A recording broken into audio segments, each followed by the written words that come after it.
Hey everybody, Nick here from another BookTube channel, and today I'll be reviewing Tress of the Emerald Sea by Brandon Sanderson.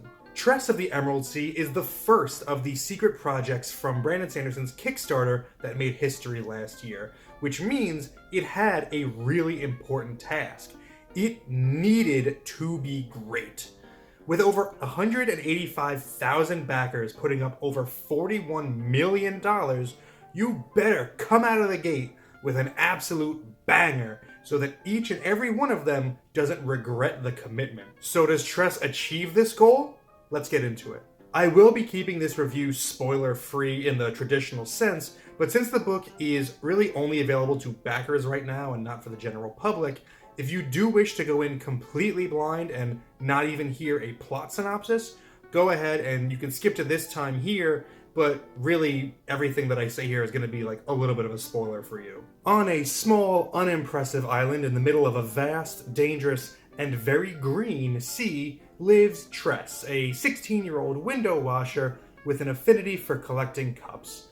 Unlike many a protagonist in similar stories, Tress doesn't have dreams of leaving her little island and going on grand adventures, seeing big sights, and living on the edge. She is perfectly content to stay home and share a quiet, flirtatious conversation with the Duke's son, Charlie. But the Duke is a cruel man and takes Charlie away to arrange a marriage between him and a princess. Any princess will do. During their journey, Charlie is captured by the Sorceress, a powerful magic user who lives beyond the Crimson and Midnight Seas in a tower that nobody has ever returned from. Compelled by love, Tress sets out to rescue Charlie from this fate, and to do so, she'll need to learn a lot of lessons quickly about sailing and spores. Oh, did I not mention the spores? Because they're pretty important to the story. You see, the seas in question here are not bodies of water, but massive collections of spores that have fallen from the various moons that hang low in the sky over Tress's planet. The spores are constantly in motion thanks to the process of fluidization, which you can Google, I'm not a scientist. When the spores come into contact with water, well, depending on what type of spores they are, something big happens that you might want to be standing very far away from when it does. Tress of the Emerald Sea is, simply put, one of the best books Brandon Sanderson has ever written. A common criticism of Sanderson is that his prose is too simple and that he doesn't really have a style. I personally like his utilitarian approach, as I find it really ideal for his longer books, such as those in the Stormlight archive. But in Tress, Sanderson really gets to flex his prose muscles in a way that he's never done before, and the results are really impressive. Sanderson is able to let himself be a bit more fanciful in his storytelling, because this book isn't told by a faceless, omniscient narrator, but rather an omniscient narrator with a very familiar face for Cosmere fans, and that's Hoid. Even though Hoid is a creation of Sanderson's, Hoid has a very different voice than Sanderson does when it comes to telling stories. Whereas Sanderson is efficient and to the point, Hoid loves the act of telling stories. He relishes every flourish that he can make to surprise his audience. He will throw in a metaphor for no reason. He will put in a little story inside the bigger story that seems irrelevant at first, but ultimately comes back around to match thematically. Hoid treats storytelling as a stage magician treats his act. It's an opportunity for him to show off and to astound the audience, not just with the content, but with the way in which the content is presented. And what that leads to is it allows Sanderson to tell a story in a beautiful voice that we haven't heard from him before. As odd as it sounds, I found myself thinking of Kurt Vonnegut while reading this book.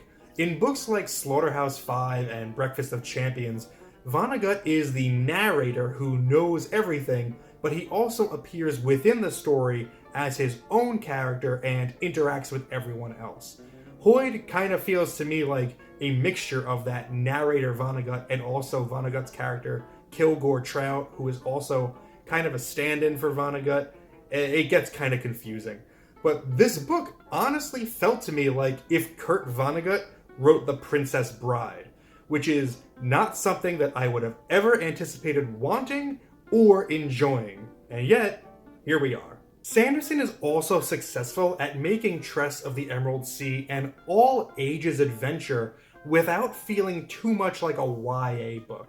I've got no beef with YA fiction, it just personally isn't something that I go for, and I admit when I first heard the synopsis for Tress, I was concerned that it'd be more for a YA crowd. I think there's a bit of a bias in the reading community where if your book is about a teenage girl as the main protagonist, that it's written off as automatically a YA book, no exceptions. I mean, there are actual debates about whether or not the original Mistborn trilogy is YA because of the main character being Vin, and that's not something that I even considered once while reading those books. If you're skittish around YA though, as someone who does tend to avoid it as well, I don't think you'll have any trouble with Tress. Just as I have come to expect from Sanderson, no matter what style he's writing in, he has given us a world here that is truly stunning and full of exciting characters. The Seas of Spores is such a cool concept, and it's executed here brilliantly. Sanderson had to consider a lot of different things like, well, the spores react to water, so what if it rains? How does this affect naval battle? What if the fluidization process stops suddenly? How can the spore reactions be utilized by the characters?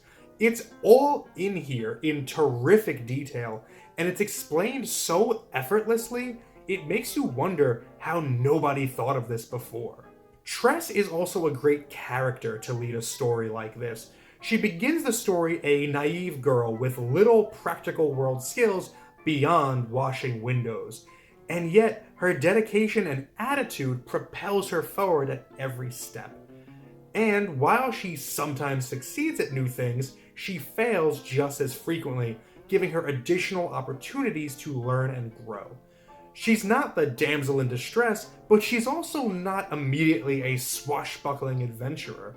She's a girl trying to find the boy that she loves, and she finds help along the way. I loved pretty much everything about this book. But there was one minor piece here that didn't work for me that I want to touch on briefly. This is in regards to the ending, but I'm going to try to speak as vaguely as possible here to not give anything away. Sanderson does a phenomenal job of creating this fantasy world, and at the end when we meet the sorceress, she's a bit too modern for the rest of the story. Like, there's things in the tower and about her that just feel out of place in comparison with everything else that we've been introduced to, and it just took me out of the story for a brief few pages.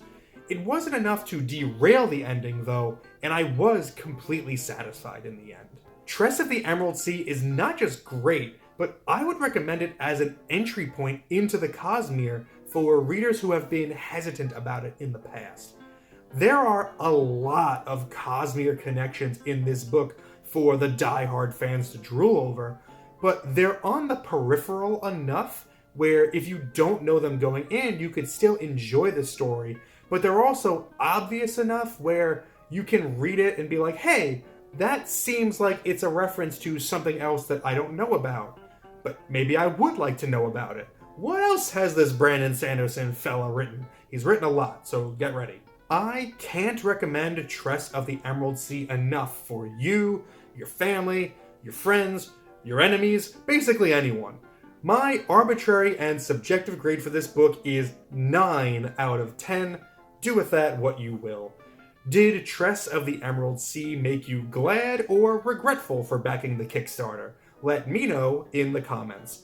Thank you for spending some time with me today, but now it's time to get back to reading.